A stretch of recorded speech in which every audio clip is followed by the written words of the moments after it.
Uncle Wes, why can't you stay? They need me to help them try and stop this. We're the only family we have left. We got this. I gotta say, I am so thrilled to chat about Werewolves. I watched it yesterday, and it is just such a fun ride from start to finish. It's everything I wanted from this kind of concept. Steven, I'll turn to you first. You are no stranger to both the action and the horror genres, but I'd love to hear what it was like finding sort of the right balance between the two genres as you were putting this together. You know, what's great about horror and action is they're both all about timing, right? You're only going to get that scare for the right timing, the right cut, the right split second. Action's the same way. Action only works if it's got great timing and got great people behind it. So for me, it was the perfect blend because I had already done a lot of horror, a lot of action, and to be able to come to something like this, add werewolves to the mix, it was just something that was really fun.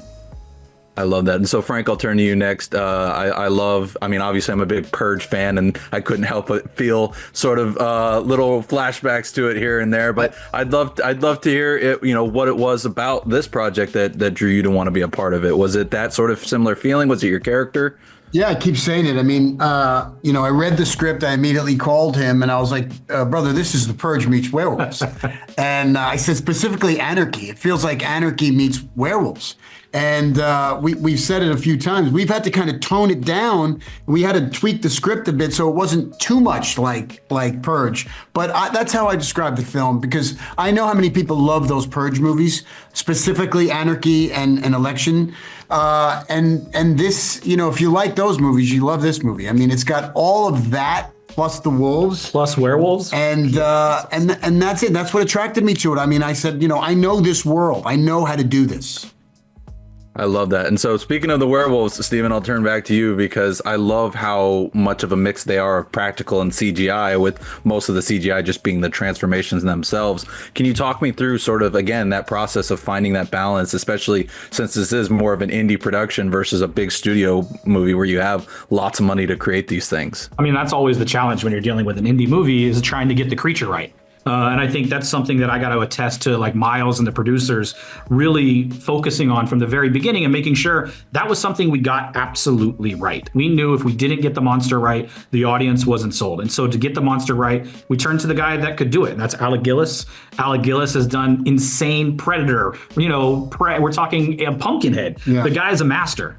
So we really wanted to get him. Lucky enough, we got him, and his creature designs were great, and so it was awesome. And we had, people don't shout out producers enough, but Miles Nistel, who produced this film, who I did a movie called Wheelman with for Netflix, without his belief in the movie and going above and beyond what he, was initially going to do in the post. That's right. We wouldn't have had this. So it's hats off to Miles Nistel for, having the vision and taking the care and the time in the post to make this movie look like a studio film. And we were lucky. He was a horror nerd, right? And he loved these kind of movies. And so he really got behind us, and me and Frank went on a couple different tangents of doing things on our own that I don't know that he was expecting for us to do in the movie. And so it's good on him for allowing us to really play around with us. Yeah. I love that he had that support for you because this is, it does feel like a big studio movie, especially with some of those transformations. I can't wait for people to see them. And so I want to quickly expound on that just a little bit and hear about the designs themselves because they do feel so much bigger and so much more visceral than most werewolves designs that we see in film today. Well, some of the movies we talked about very early on were like Dog Soldiers, and Dog Soldiers werewolves are so menacing. They're big, they're hulking, they're not hunched over, they're not sparkly like other kind of movies, right? So for me, that was really important. And so we started out pretty much with like a really hairy wolf. Yeah. And then me and Alec just started shaving him down. And then he started really kind of honing in the abs and what they were going to look like. And it just became more apparent that the stronger these things looked, the scarier they were. So that was something that was really cool. I love that thought process. It really does. They come across as pretty menacing. Yeah. And Frank, I'd love to actually hear what your first reaction was when you saw the first full prosthetic or the first full suited werewolf on set.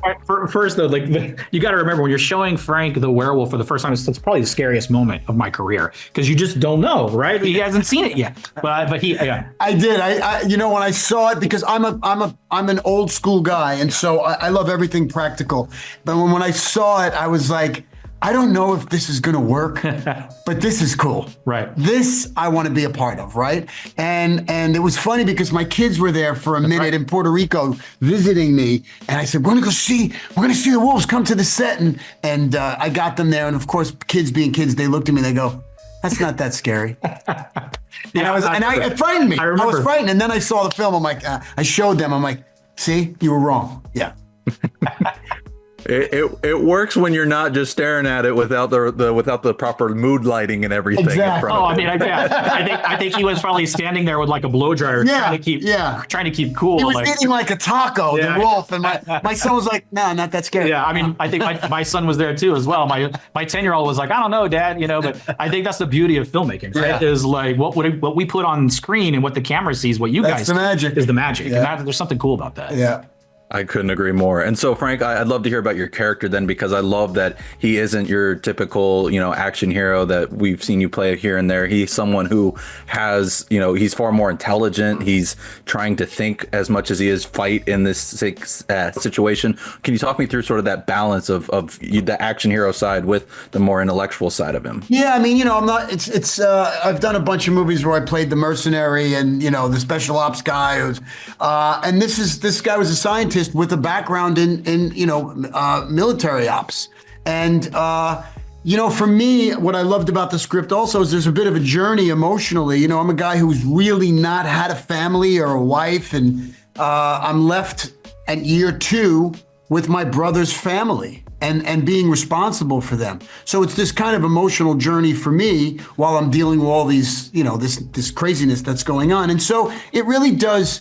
It does give the movie some weight. It gives the movie some emotional weight, and for the audience to really get attached to me and to my family and want them to live. And I think that's what's important in films like this. You have to have that heart, the balance of that, because it's pretty intense once it gets going. Yeah, and I think that's also what's really fun about the character is that he's learning that along the way. It's not something he had instinctually from the very beginning. I feel like you were constantly learning as you were going on how you were going to take care of this family. And how I was going to take my shirt off in this movie. As much as he could. That was really why I took the film, is just so I could take my shirt off. You're right. The initial conversation was, do I get to take my shirt off? That's all I want to do. Right.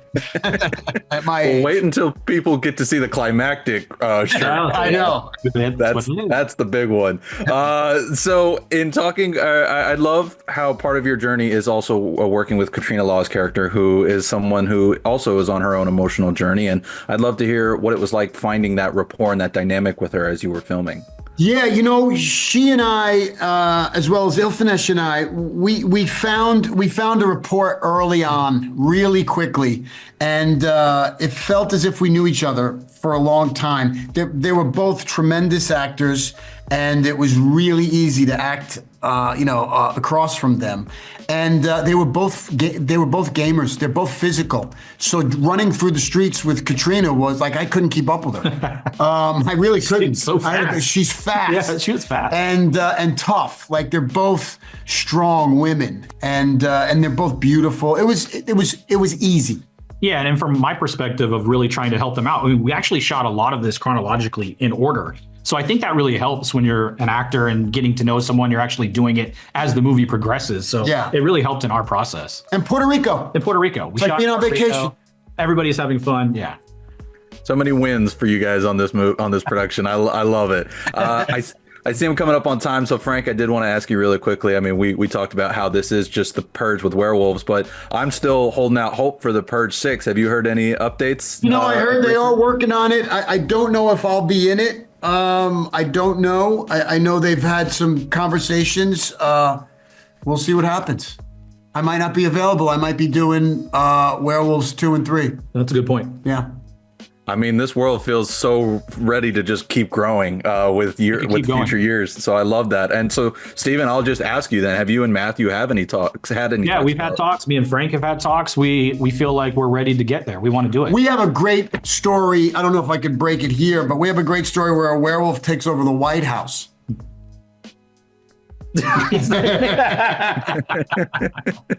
Oh man, that would be pretty rad. I can't lie. That would be rad. I think everybody. We got to go to DC and play werewolves. I would be down for it. I hope it happens. If not, I at least look forward to getting the word out about the first one, guys. Truly, Thanks, brother. Good such a blast. I got to get out of here. So I hope you have the rest of your great rest of your weeks. Thanks, See you man. soon. Later. What are you doing, man? You should kill somebody. We are all soldiers now. Tonight, when that sun sets, it's gonna be every man for himself.